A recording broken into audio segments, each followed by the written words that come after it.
Hey everyone, welcome back. It's been 1 week since we bought $500 worth of stocks using connected components in graph theory and the Sharpe ratio for mathematical finance. So let's take a look. Let's take a deep dive into exactly what happened during that week. So the first thing we'll look at is this global view, where we're looking at the stock returns for each of our 8 ticker symbols that we bought, as well as the S&P 500, which again measures the entire market overall. This blue region you see on the left before this first dotted line is what we're going to refer to as the training period. So in a loose sense, you can think of this strategy as a machine learning model.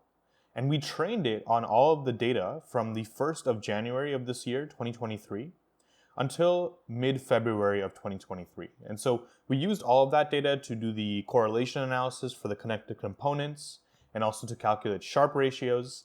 And that is where it led to the decision to buy these 8 stocks. This green region here between the 2 dotted lines we're going to refer to as the holding period. This was the period from buying the stock, which was the left dashed line, to selling all of the stocks, which was the right dashed line. And the number of days in here is exactly 1 week, keeping the strategy really simple because it's our first video in this series. It's just going to be buy it, hold it for a week, sell it, see what happens. But we'll see how all that can change at the end of this video. So there's a lot going on here, so let's isolate some individual ticker symbols. So let's just go down one by one. So here's EQR. What do we notice during the training period? Well, there's highs and lows, but it kind of visually seems like the highs at least beat the lows, which makes total sense because we picked this because the Sharpe ratio was positive. That means that the numerator of the Sharpe ratio, the expected return over this blue time period, was positive, which means it should be more above this returns equals 0% line versus below the 0% line. But what happens when we look at the holding period, this 1 week holding period? Well, things kind of start off positively, but then things kind of go negatively pretty quick. And if you had to ask me which was stronger, it seems like it's actually the negative direction. So it seems like at least for this symbol, whatever pattern held during the training period didn't hold up too well during this holding period. But maybe it's just this stock. Let's take a look at another one. So looking at BK, we see a very similar pattern of things going kind of negative. And in fact, if you look at EQR and BK together, it seems like they are not super correlated during the training period, which is exactly what we wanted. Again, we wanted to pick stocks that are not correlated with each other, so that works out super well during the training period.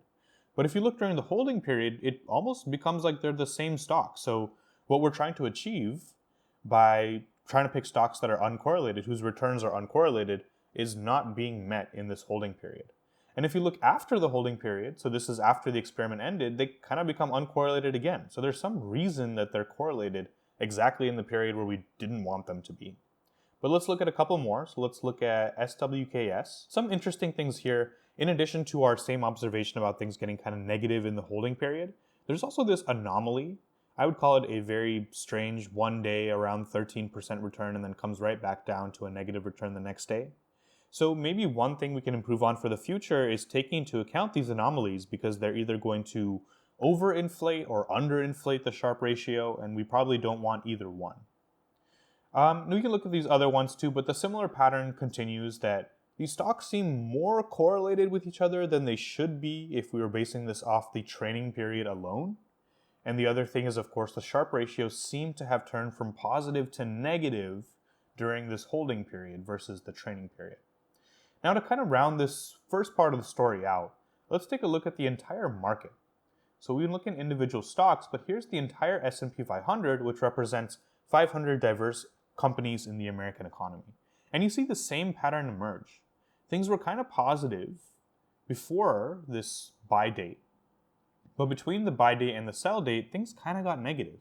And interestingly, if you highlight some other tickers along with this, you see that they're very highly correlated with the S&P 500. So EQR is, BK is very, very highly correlated. SWKS, well, maybe a little bit less, but maybe still a little bit more than it was before this period. And so you see that these stocks seem more correlated with the entire market than they should be based on our training period alone. So a couple things have, in some sense, gone wrong. One is that the Sharpe ratios should have been positive based on our historical data. I say should have in the sense that we were expecting them to be positive, but they turned negative. We'll see if that's true or false, but it just seems that way right now. And the other thing is that the correlation has gone way up with stocks between themselves, but it seems like the correlation between themselves has gone up probably as a result of a higher correlation with the market overall, i.e. there's some kind of market forces which are affecting the S&P 500 price, which are affecting in turn all of these components of the S&P 500 as well. And before moving on here, just because we're here and we can talk about some cool stuff, there's some like really big spikes on this graph. We already talked about this one during the training period, but even after the experiment ended, let me highlight those two. So that is NVIDIA and its Autodesk. You see that there's really big spikes. For NVIDIA, there's a 14% return on some day and then drops way back down. For Autodesk, there's a negative 13% one day and then it goes back up. So these spikes are going to kind of mess with our future analysis because they're going to give us the wrong idea about what the expected return is going to be. And one way to deal with these spikes is, of course, take into account higher order dynamics. As we said in the initial video, we only look at expected value and standard deviation, so maybe there's more interesting things to look at. Another thing we can do is just explain the spikes. So I looked up some news stories. Why was NVIDIA stock spiking this day? Why was Autodesk stock spiking in the negative direction this day? And these news stories help us understand that. So on the exact date, February 22nd, when NVIDIA stock was spiking up, we get the reason for it. It rose on Wednesday after the company reported slightly higher revenue and some other reasons as well. Why was Autodesk stock spiking negative on the other day? Well, it's because it reported its Q4 earnings and investors didn't like that free cash flow is going to decline, even though it was expected to decline according to the company. And so you can see the reasons for these. So we can deal with these in many ways. One more complicated way would be actually looking for these news stories and making a decision accordingly and so on. We may do that in a future video. But for now, we have some solid directions to go in for further analysis in this notebook. So we're going to look at exactly what happened to the Sharpe ratios during the training versus holding period. We are going to look at what happened to the correlations in the training versus holding period. And we'll also take a look at what happened to the value of the $500 we invested by looking at the value split among all these different 8 stocks and also overall, and see exactly what happened in this period. So first, let's look at plotting the expected return and the standard deviation of the returns for each of these 8 stocks, as well as the S&P 500 during the training and holding periods. So these two things, the expected return and standard deviation of the return, are again the components that go into the Sharpe ratio. So looking at the expected return of each of our stocks versus the S&P 500, we see that these blue bars represent that expected return in the training period, and the red bars reflect the expected return in the holding period. The pattern is obvious. In the training period, all of these expected returns were positive. That's why we picked these stocks in the first place, along with the standard deviations. But in the holding period, every single one of our bought stocks and also the entire market overall, unfortunately showed a negative return. So looking at that by itself, it's not too hard to imagine what happened in this experiment, at least directionally. We'll look at the magnitude of it in just a second. The other interesting thing with this is that if you look at the S&P 500, it's actually smack dab in the middle of the expected returns of the other 8 stocks, which we actually did buy tickers of. So this is around negative 0.6%, and you see that these 4 here, so UDR, S&P, SPK, EQR, are actually showing a less harsh expected return during that holding period. But these 4 here, NVIDIA, ON, SWKS, ADSK, are actually showing a more harsh negative expected return during the holding period. One other thing I'll say off the bat here is that because this experiment only lasted 1 week, it's hard/impossible to say that the result we're seeing now is representative of the result you would see if you ran this experiment at an arbitrary time in the future. This method clearly has improvements to be made, which we're going to look at the end of the video, but that doesn't mean that this method will never work. It just means that a week has a lot of variance. In fact, you see, if you go back up, if we did this experiment the following week, so let me just look at the S&P 500, well, the following week seems to be going a lot more like normal times, i.e. this blue period back here, than this kind of unlucky green week that we got. So I'm going to call it unlucky, but that could be a combination of just true unluckiness and also dynamics that we didn't take into account with historical data using this very simple method. Going on here, we see these are the standard deviations of the returns. Again, blue is the training period and red is the holding period. We see that there are definitely stocks where there's really big differences in standard deviation or volatility of the stock, which is the other component in the Sharpe ratio. But we see that the differences are not as stark as the differences between these expected, which are just totally night and day, positive and negative. So for the most part, they kind of line up. These volatilities kind of line up. Of course, there's big differences here with UDR, where the volatility was half as much as it was in the training period. And with SNPS, the volatility was about double as much as it was in the training period. So there's going to be changes, but this standard deviation graph is definitely less concerning than this expected returns graph. So now let's take a look at tracking the value of our $500 over time. And so here we can look at that value for each of our individual stocks. Remember that we didn't buy the same dollar amount of each of these 8 stocks. We bought proportional to the Sharpe ratio. So if the Sharpe ratio was higher, which gave us some signal that, hey, historically this stock has higher return and or lower standard deviation in its returns, then we feel warm and fuzzy about that stock and we buy more of it. And so you see that for the BK stock, for example, we started with around $70. EQR, for example, we bought about $85 or so. So the amount we invested was proportional to kind of our confidence, our trust in how good the stock is going to be as measured by the Sharpe ratio. So we go back to BK here. You see some interesting things. So this left dashed line is again the beginning of our experiment where we bought all of these stocks. And this other right dashed line here is the end of the experiment 1 week later where we sold all of the stocks. So you see that actually there was a time, at least for BK, where if you were to sell, you would have been making more money than you had spent on the stocks themselves. So you bought it for around $70 and here it's around $71. So there was a gain to be made. It wasn't like we were doomed from the start if we had to sell within this 1 week window. But you see that things go south very fast, at least for this stock, where the value just starts deteriorating, the experiment ends, and then it kind of keeps going down. So in some sense, it's good we ended here instead of a couple days later. But of course, it goes up a little bit, but never returns to the value, at least up until today, that it was when we bought it. But that's just one stock. Let's take a look at a couple others. Let's take a look at ON, for example. A similar pattern of a early peak where we would have made money, followed by this gradual decline over time. Let's look at maybe UDR, a very similar pattern. So again, it's not surprising that they're following a similar pattern in tracking their values over time because we know their returns over time are more correlated than they should be inside these 2 dashed lines, which are the holding period. And we know the returns are highly tightly correlated to the S&P 500 in a way that they weren't before. So let's take a look at the total value of the money over time. So you see at this left dashed line, we have $500. And you see that the best we could have done, so if I had this chart beforehand, someone delivered me this chart from the future, then I would have sold at this point here, where we would have been making $511. And therefore our total return would have been $511 over $500, or around 2.2%. So not bad for just a couple days of trading. But of course we didn't have this going into the experiment. So we did sell at this right dashed line. And if we zoom in here to what the value was at that point, then we see that the value there was $484. So we did lose $16 in this experiment. And percentage-wise, that comes out to 16 over $500, or around 3.2%. So that is not great, but obviously just in the interest of being super transparent about this experiment, and we mentioned in the previous video that this totally could happen. And I'm happy to lose $16 if it means we all learn something along the way. So now the last part of the puzzle that we're going to dive into is the correlations. So remember, this method was kind of a 1-2 punch, and the first punch was drawing a graph whose links were based on the correlations between tickers, so that we could make sure to pick stocks that were uncorrelated with each other in the experiment. As we've seen, that didn't go so well, but let's put some numbers on that.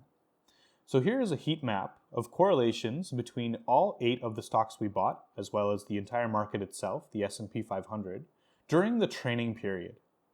So the average correlation is 0.56. This average correlation does not take into account the correlations with the S&P 500, but just the correlations among these 8 stocks themselves. So you can think of that as just this part of the matrix here. So you see that the average correlation is 0.56. So let's keep that in mind to compare it against with what the average correlation ends up being during the holding period.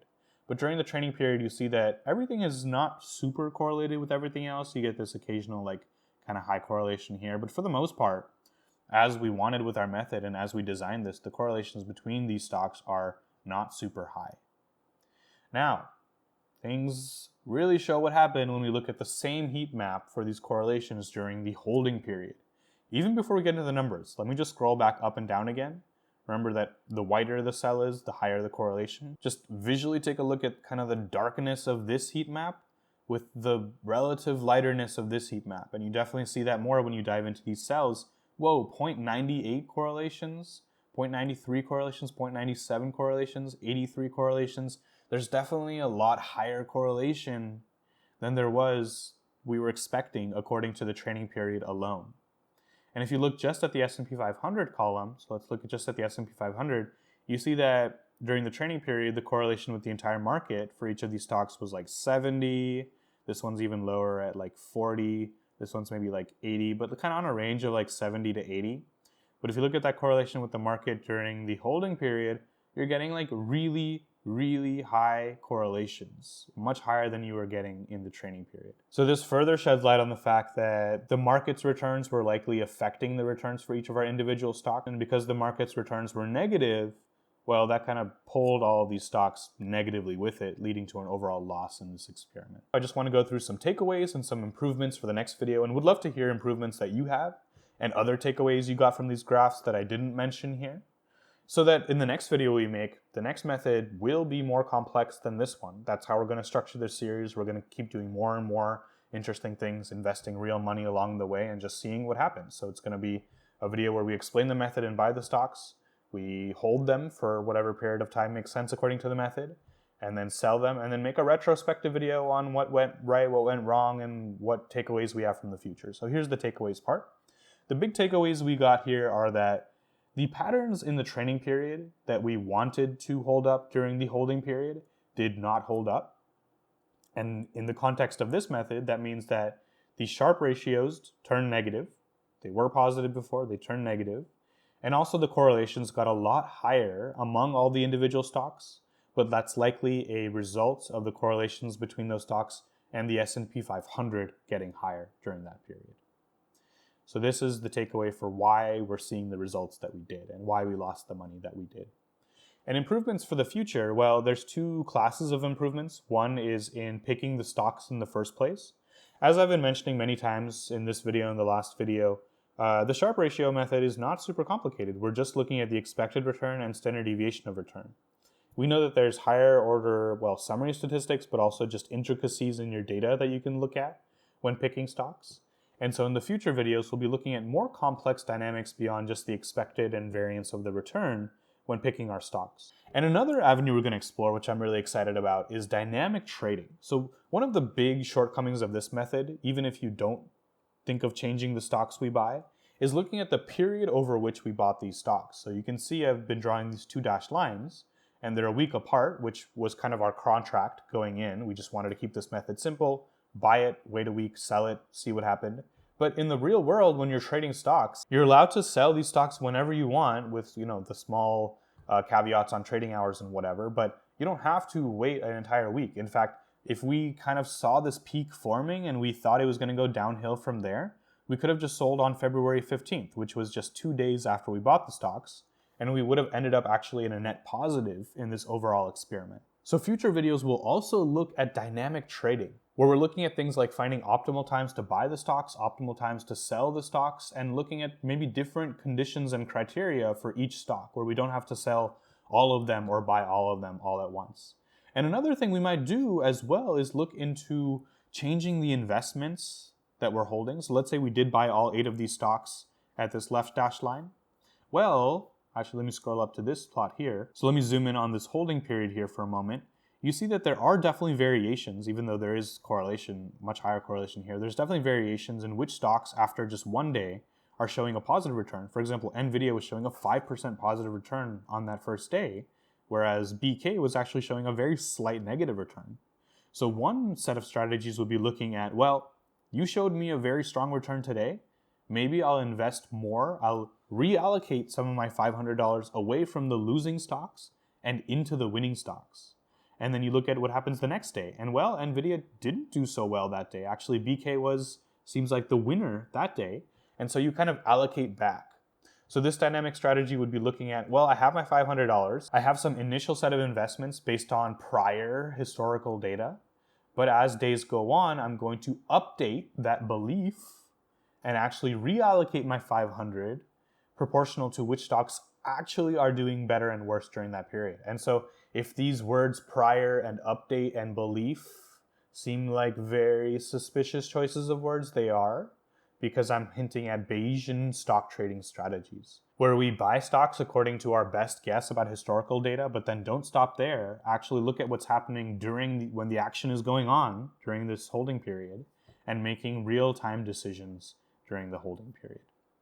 So that's what we mean by dynamic trading strategies. I honestly really loved making this set of videos, partially because there was real money on the line, and that just kind of makes me, and I'm guessing you all, more excited as well for what's going to happen with this at the end of the day. For this experiment, yeah, full transparency, we did lose money. We have the reasons why, and we also have follow-ups for what we can improve in the future.